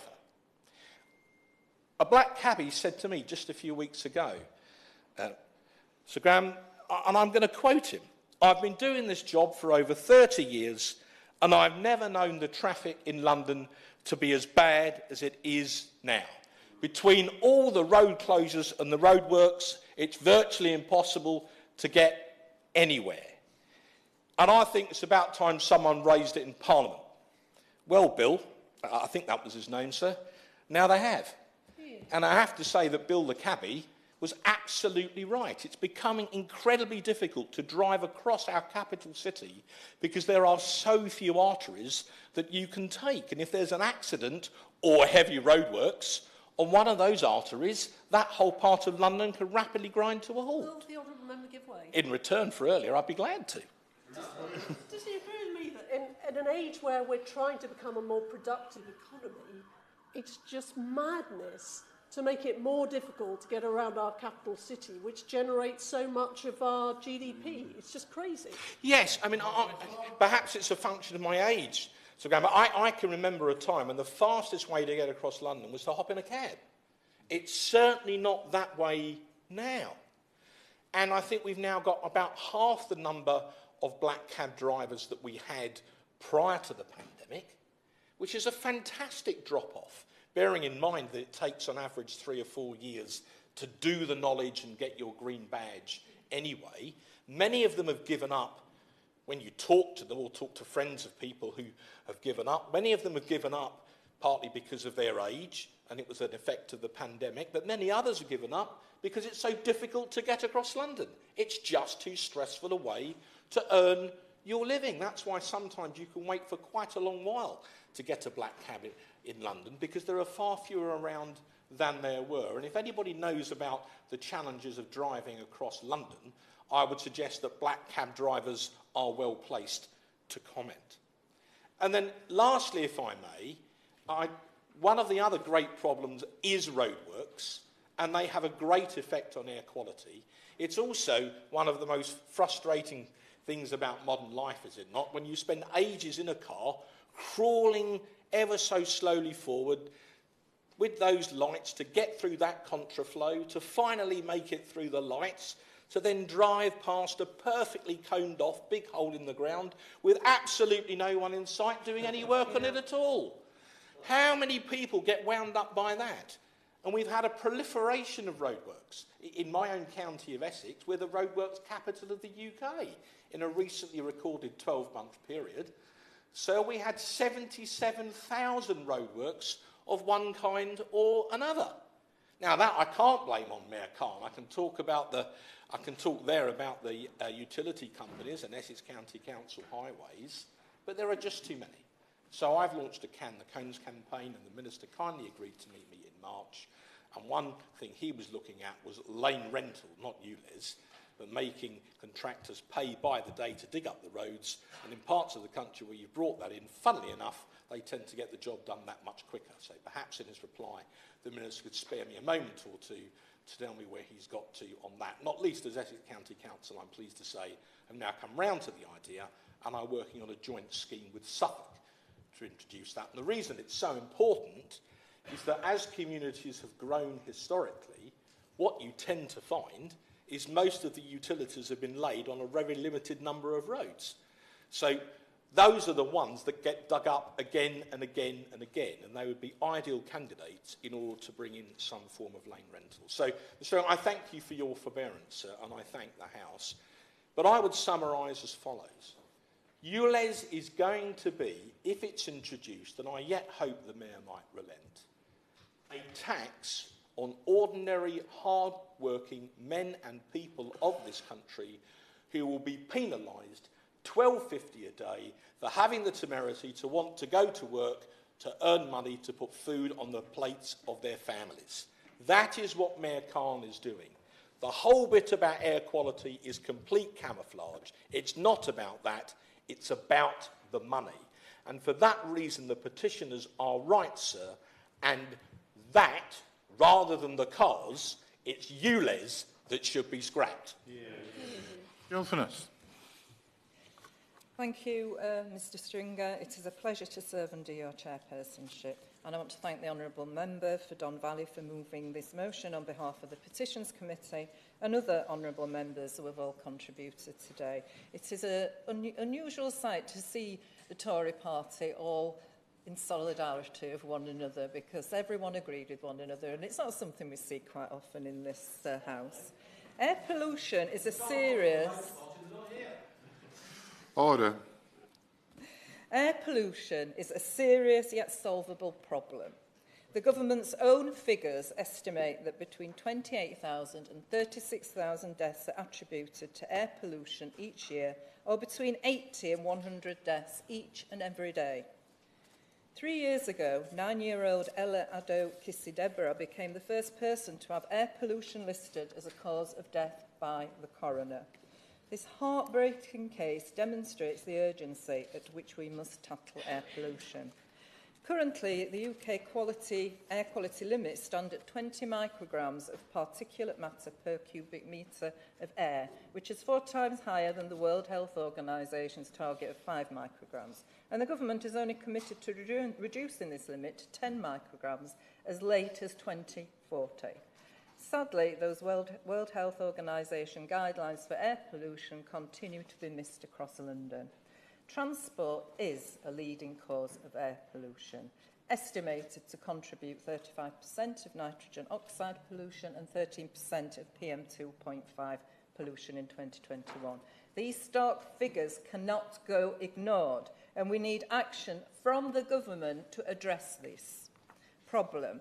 And in fact, of the matter is that many local authorities have had little choice but to implement clean air zones due to the years of inaction on air pollution at a national level. The government requires local authorities to take steps to improve air quality, but inaction by this government on the main sources of air pollution means that local authorities have been left with few options to clean up their air. Given the funding and powers available to local authorities, clean air zones are in practice one of the only viable mechanisms available to them to meet their legal requirements. I'll be happy to give way. James Daly. Support the imposition of a Greater Manchester Clean Air Zone on my constituents in Bury North. I would say that the position of the Labour Party is that we acknowledge we have got to get this problem sorted out, and I will come to that further in my speech. I didn't say that.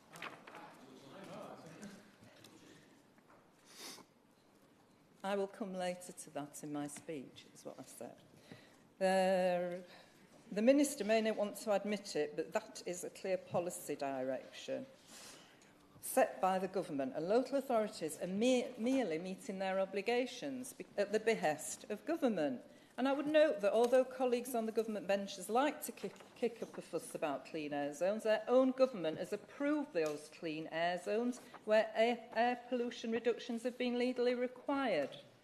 But having essentially required councils to implement clean air zones, ministers have failed to follow through with the support to help them meet their air quality targets. To take just one example, let's look at the government's record on the transition to electric vehicles. Electric vehicles do not produce any nitrogen oxide. pollution whatsoever and significantly less PM2.5 pollution. Encouraging people to switch from petrol and diesel cars towards EVs is therefore a vital step in improving air quality. But under the Conservatives, we are at risk of stalling the switch. Ministers have slashed help to purchase electric vehicles, and we are set to miss the target for 300,000 EV charging points by almost 2 decades. That's 20 years. That's why our world-class car manufacturers are losing confidence in investing in Britain. Air pollution causes huge harm to human health, which is why Labour, as many, has made ambitious pledges to reduce it and a plan to get there by helping the switch to cleaner transport. That's why we have a transition plan to enable people to switch affordably to lower emission vehicles. Labour's plan would make Britain a world leader in electric vehicles with our National Wealth Fund, investing in 8 battery plants nationwide and winning the global race for the future of this industry. With action to expand charging infrastructure, Labour's plan for green growth will drive jobs, tackle the cost of living crisis and help clean up toxic air. I'd be happy to do so. I'm very interested to know if she could confirm whether the Labour candidate in the Uxbridge by-election supports ULEZ expansion or not. I thank the Honourable Lady for that question, and I would say you perhaps want to ask him that. I'm not here to put words into his mouth. Can I ask the Honourable Lady a question? No, I won't give way. We will accelerate the rollout of charging points and give motorists confidence to make the switch to non-polluting, CAS-compliant vehicles. New targets will hold government to account and provide long-term assurances for investors. We will rapidly scale up UK battery-making capacity by part financing 8 additional gigafactories, creating 80,000 jobs and adding 30 billion to the UK's economy, all while powering 2 million electric vehicles and improving air quality alongside clean air zones.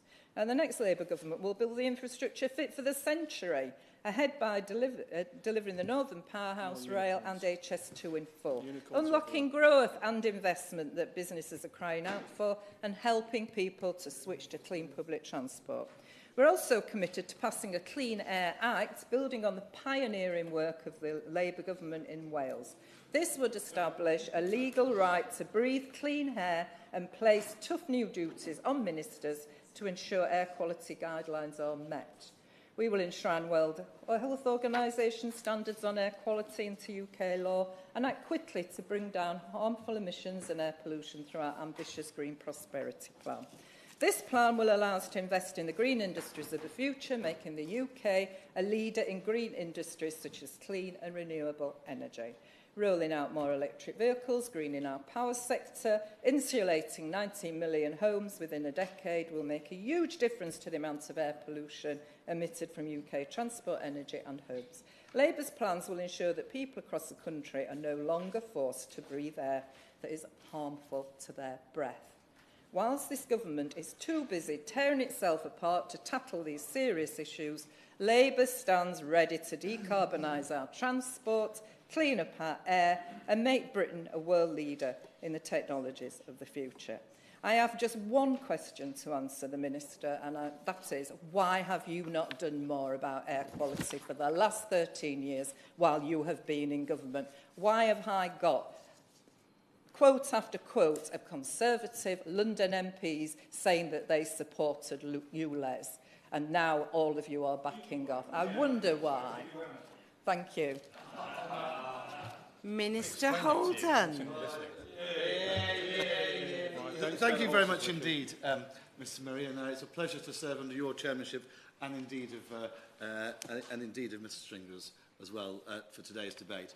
I'd like to begin by thanking the honourable member for Don Valley for fulfilling his role so eloquently as part of the Petitions Committee and opening the debate on road charging schemes. And I just wanted to pick up on a comment from my honourable friendly member for Bury South. This is an area which has crossed Bury North, which just cost government departments. I know he's adopting part of Bury South in the boundary changes, so that's what confused me slightly there. But this is an area which just costs multiple government departments. DEFRA do indeed lead on the environmental legislation overall. The Department of Transport owns the enabling powers for that in multiple different spaces, and obviously the Department of Housing, Levelling Up and Communities owns the powers relating to the devolution settlement. So it is something which has cut across many areas of government. But before I start on my speech, I just wanted to pick up on a couple of the Honourable Lady Opposite's points. She did say that she didn't put words in other people's mouths. But I can categorically state, as I have been in touch with the Honourable Member for Cities of London and Westminster, that she has never supported the expansion of ULEZ to the borders of Greater London. And I think, given the way that the Labour Party have criticised potential misrepresentations from members on this side of the House in recent months, it might be a nice idea at some point in the very near future if the Honourable Lady could perhaps apologise for misrepresenting the views of that Honourable Member, who she didn't give the courtesy of telling her that she'd actually mentioned her in the House today. And I just wanted to also pick up on a couple of the points made by honourable members from across the Conservative benches today. Kent, Essex, London, Greater Manchester, South Yorkshire, all represented here today, all speaking with a united voice to reflect on what's being done across the country. But it's particularly interesting to see that there are no Labour members here today. I think the members going to the polls across the country in by-elections will be interested to see that if you do vote Labour, you get absolutely no voice in this place. Whereas I think the voice of Steve Tuckwell, who's, I believe, the Conservative candidate out in Uxbridge, who has opposed ULEZ consistently, I think you know exactly what you're getting if you voted for him in the upcoming by-election. But I do think it's important to talk about the actual the petition today, aside from the party politics. Because devolving powers to local authorities is an important tenet of democratic government, giving powers to those who are closest and most knowledgeable about the local issues that they face. Devolution helps drive the local and national economic growth, better and more integrated public services, and enhancing public engagement and accountability. At least that's the theory. Our existing mayors are already playing an important role right across the country, and we are committed as a government to deepening those devolution settlements over time and building on the framework that we've already put forwards. As the Honourable Member for Don Valley at the start of the debate said, the GLA Act of 1999 brought in after a referendum proposed the Greater London Authority to be made up of the elected mayor and the GLA, with 72% in support at that moment. In 2015, the first of the government's devolution was agreed under this government, and the Greater Manchester Combined Authority came into being. In 2022, we've announced 6 further devolution deals, bringing devolution to people right across the country, with, indeed, elected mayors at their heads.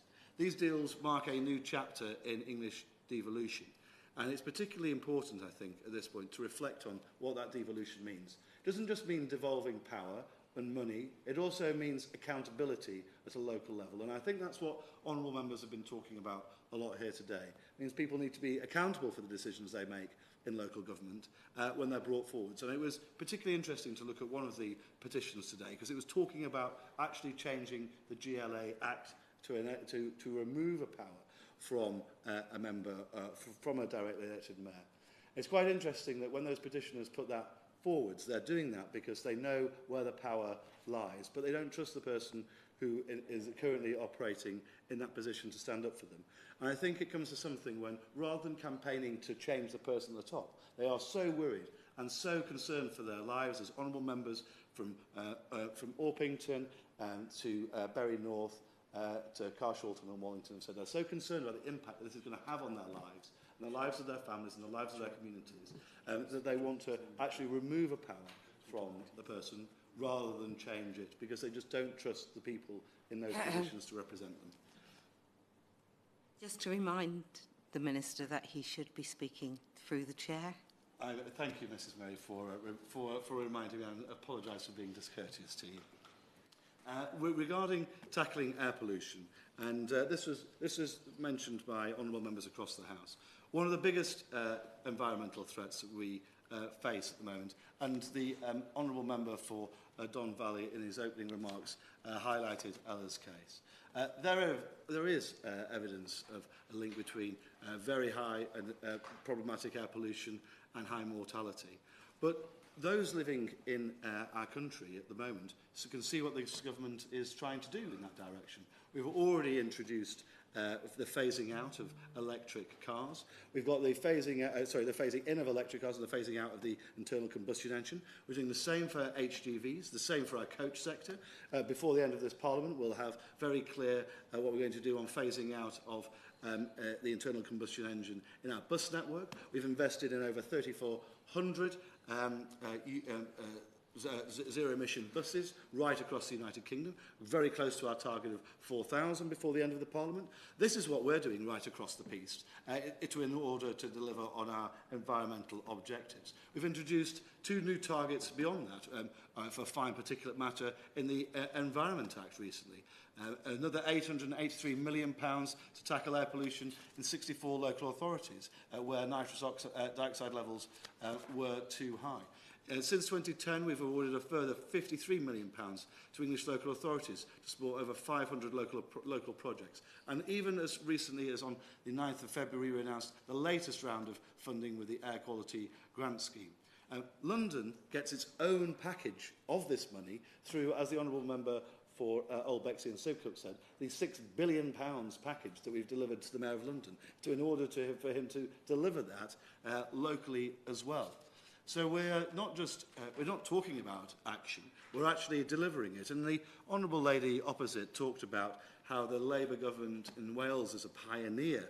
Well, I mean, they're pioneering in so many different ways. They've got the highest waiting lists in the entire United Kingdom. They've got the lowest employment across the United Kingdom as well. If they're the pioneers of the Labour revolution, then I think we can all see what they actually stand for. And they're not delivering in the same way in England as on multiple environmental policies. We're monitoring rivers right up and down the country, something which Labour aren't even looking at in Wales at the moment. I'm delighted to give way to the Honourable Lady. I thank the Minister for giving way.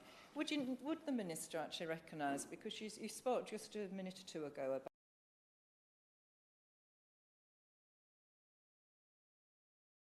why we've got so much discontent through communities all over the country about the lack of bus services and about the trains being unreliable. How your strike, yeah. But in the end, what is your money doing? Do you not recognise perhaps that the cuts to local authorities have really had a massive impact that have already been done? So whatever money you're putting in is nowhere near actually the money you've taken out of local authorities. Well, I'll just say to the Honourable Lady, before the pandemic, the government was paying roughly around, through concessionary travel schemes and support through the bus service operator grant, around 40% of all the cash going into buses in this country. At the moment, because we're supporting the buses as they recover from the pandemic, that's around 60%. £3.5 billion over the last few years has gone into the bus network across this country. Welcomed. No proposals recently from the opposition front bench in this area when it came to actual cash. We've just approved a new plan of £500 million supporting bus services right across the country and a £2 fare cap. Money which we also put in, which I know Labour mayors like to take credit for up and down the country, to support fare schemes in the combined authority areas as well. That's money that this government's been investing right across the country, whether it's in Greater Manchester or in Greater London. Still not running on time. I'd happily give way to Still not running on time. Wait, does the Minister share my confusion that the argument from Labour here, but also in our local areas, when it comes to ULEZ, is that our local authorities have been forced to do this almost. They don't want to do this. Well, that's not what the Mayor of London is saying. The Mayor of London has written a whole book about how proud he is of the ultra-low emission zones. Does he share my confusion? And is that really, does he think, the best that Labour can come up with? Well, I tend to agree with my honourable friend that, you know, this is something, he put the idea of an expanded ULEZ zone in his manifesto. It wasn't the expanded ULEZ zone we see today. That was only delivered by the votes of the Labour Party, the Lib Dems and the Greens in the London Assembly, who decided to expand it right to the outer borders of Greater London, Mrs Murray, rather than what the Mayor of London had proposed in his manifesto. And the honourable lady opposite shouted at me from a sedentary position that whatever we're providing for the bus sector is still not enough. Well, I'd love the honourable lady to tell me how much more we should put in there. Because when I speak to Labour politicians at the moment, none of them can really tell me. They have no plan. It's just opportunistic opposition at the moment. This government's put more into the bus network than ever before. We've capped prices, something the Honourable Ladies Party never did when they were in office. We've capped prices for working people right up and down the country, putting in the new bus service operator grant, 22 pence per kilometre. That's including now electric buses, something which wasn't the case just a few years ago. And we remain committed to an end date for zero-emission buses as well. And that consultation will be reported on very soon. Although that's, I'll give it away to my own friend. Just briefly, we concentrated on Mannion Roads this afternoon, but as the opposition spokesman introduced it into the debate, does the Minister agree with a simple proposition that our rail network would run much more efficiently if the rail union stopped going on strike? I have to agree with my honourable friend. I'm afraid I was attacking on so many different fronts that I forgot to mention the obvious elephant in the room, which is the continuing rail strikes. From people who we know have been incredibly supportive financially of the Labour Party over the years. Although there's a huge amount more to be done, we can be proud that air pollution has reduced significantly since 2010. Emissions of fine particulate matter have fallen by 10%, transport emissions of nitrous oxides 32%, overall nitrogen oxide levels by 45%, and sulphur dioxide by 73%. The Honourable Lady might criticise a three-quarter reduction in the amount of sulphur dioxide and wish we could go further. I want to go further too. That's why we're phasing out the internal combustion engine vehicles. Perhaps if she did want to go further, she could outline exactly how far and how fast she'd like to go. The only statutory air quality limit the UK is currently not hitting as fast as it would like is around nitrogen dioxide around our road network. But we are making massive progress there. Around 72% of the road transport emissions of nitrogen oxides come from diesel cars and vans, which is something we are indeed phasing out. So if we're going to introduce a ULEZ zone across Greater London at £250 million of capital cost, which is going to be phased out anyway because of the fact that we're going to be moving in pretty short order towards electric vehicles, particularly on those smaller areas. It does seem to me something which is particularly targeted, and I think comments from across Conservative members really pick this up. It's targeted at those who will be using second-hand cars, people who can't afford though to buy those new vehicles, people who are going to be running those cars for a long period of time. It seems particularly pernicious to those people at the front of the list. I give my vote to my own friend. This is targeted as per every single Labour policy on the self-employed. This unduly impacts self-employed people who require transport to go out to work, and it is grossly unfair. There's absolutely no doubt, Mrs Murray, that my honourable friend for Bury North is absolutely right. If it comes to the small business owner who literally carries the tools of their trade in the back of their van, they don't have that option. And even if they're not a small business owner, Mrs Murray, but if they're just somebody using the public, in a car or van, commuting to work, well, the mayor's now hit them, as the honourable member for Dartford said, on the other side. Now with a day travel card and those extra £50 million of the cost, been told to use public transport, then told to pay an absolute huge amount more for it, particularly from outside of the Greater London area. Again, a change which honourable members have been reflecting to me, which means they're paying more but don't have any say over the person who's doing it. And I think that's part of the democratic deficit argument which members have talked about. I need to move on to local government powers around air quality. Powers enabling local authorities to introduce road schemes which charge users are long-standing. They can be used by local authorities to deliver what they wish in their areas. There are no plans to revoke those powers from the Transport Act. These powers provide an important tool for local authorities, but it's for local authorities to determine and also be accountable for the decisions that they make. We do require local authorities to consult on these schemes. And as the Prime Minister said at the dispatch box, following a questioning, I think from one of the honourable members here today, it might have been the honourable member for Orpington, around the consultation around the ULEZ scheme, the Prime Minister thought it would be a sensible idea for the Mayor of London to think again, and I tend to agree with him. This is a scheme that needs to be thought about again, more broadly.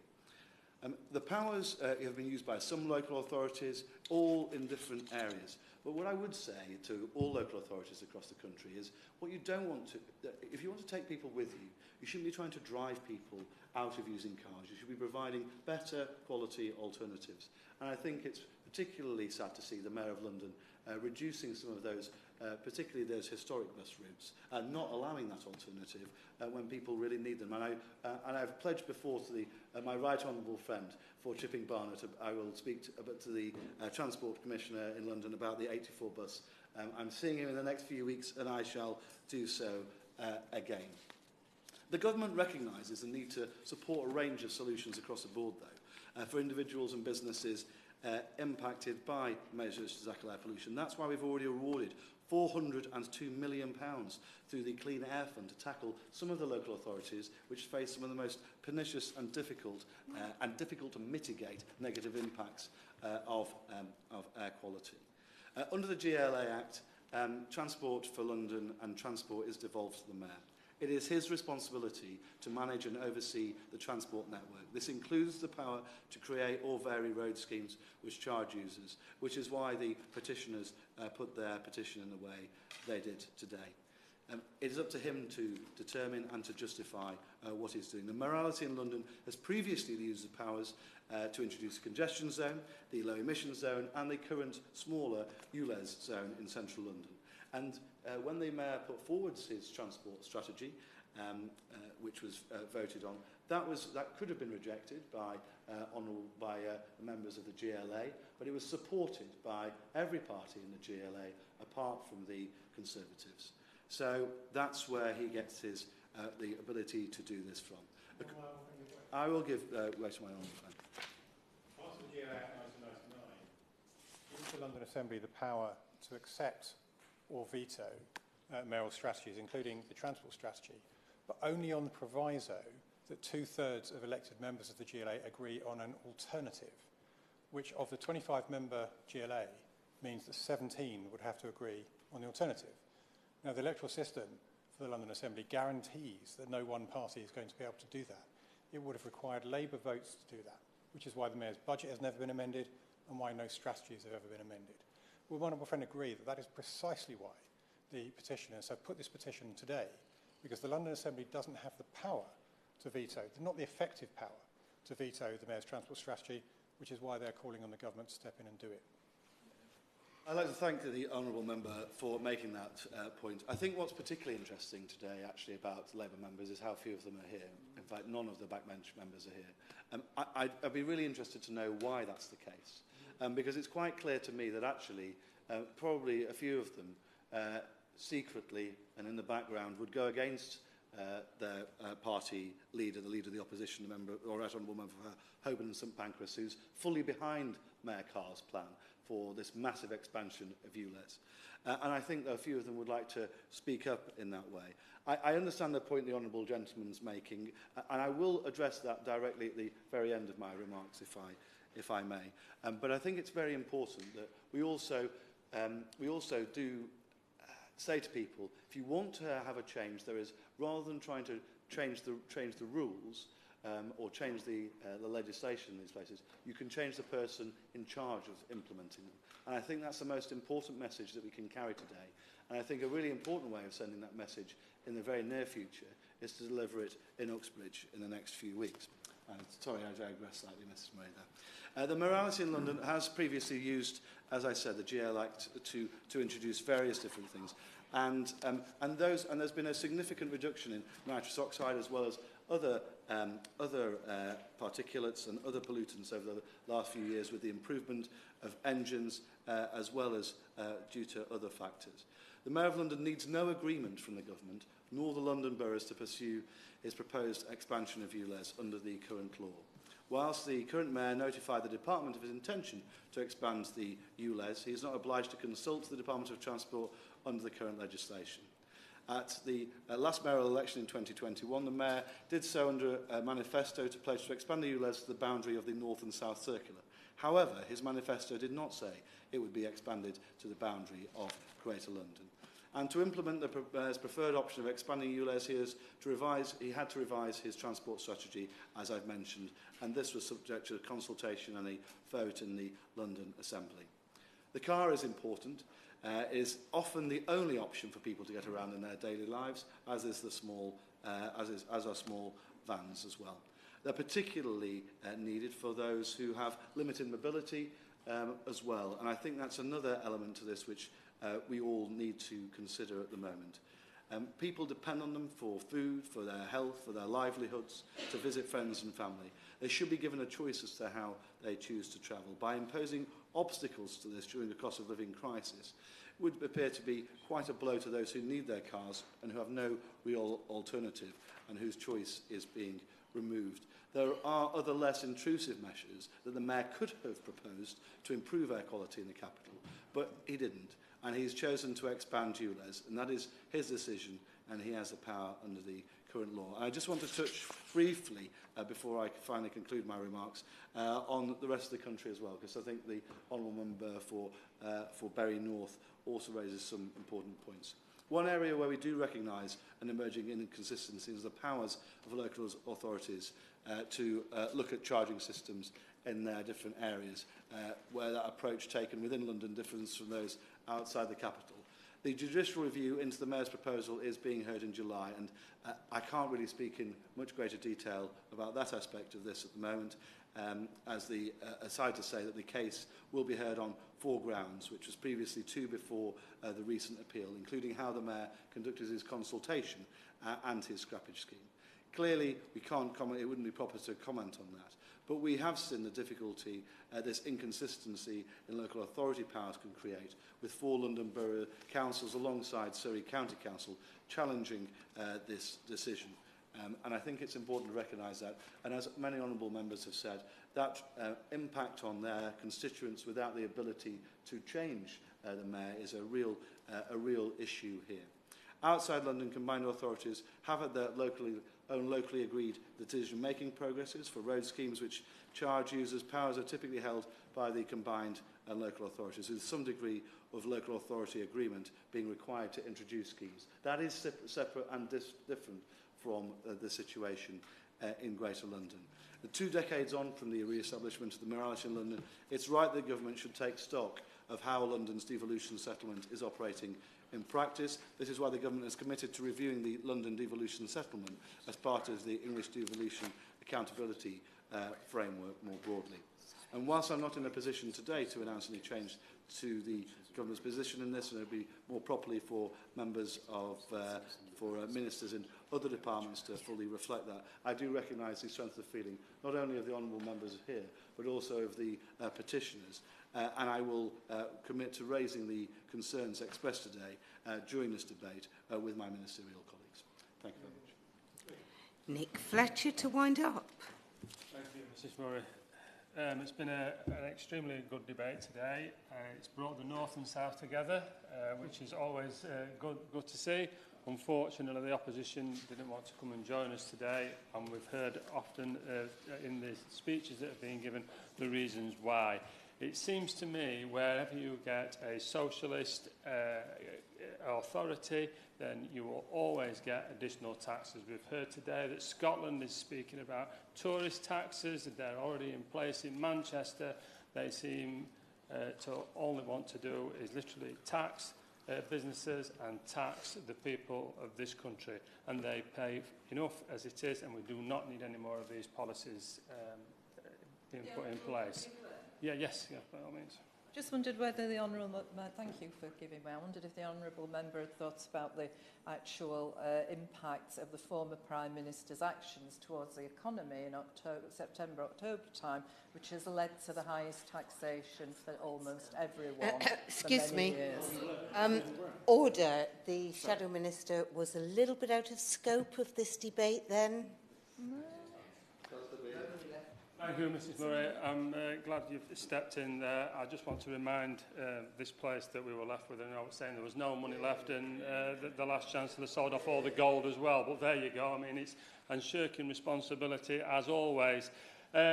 I would just like to finish by thanking the Minister for his comments, and I would also like to thank the petitioners, the Petition Committee. I would also like to thank Edward Green, who's come here today, who started one of these petitions. It's super important that the voices of the petitioners are heard in this way, and although there might not be any decisions taken in these debates, I know the Minister will go back and ponder and look over the speeches that have been done today, and hopefully the Mayor of London will too, and stop this ULEZ zone going forward, which is obviously going to cause untold misery for everybody up and down the country, like it is in Sheffield, like it is in Manchester as well. So I will finish by saying thank you for the petitioners once more, and it's been a pleasure to serve under your chairship today. Thank you.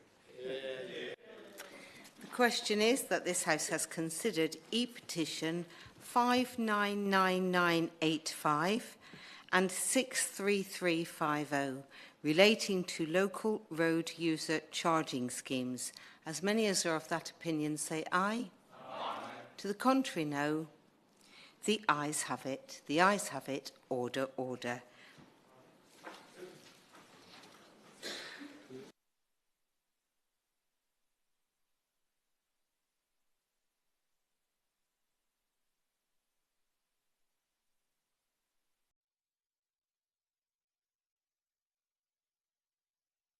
The proceeding has ended.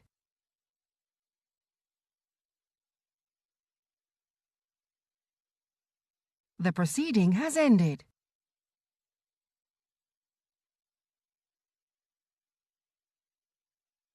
The proceeding has ended.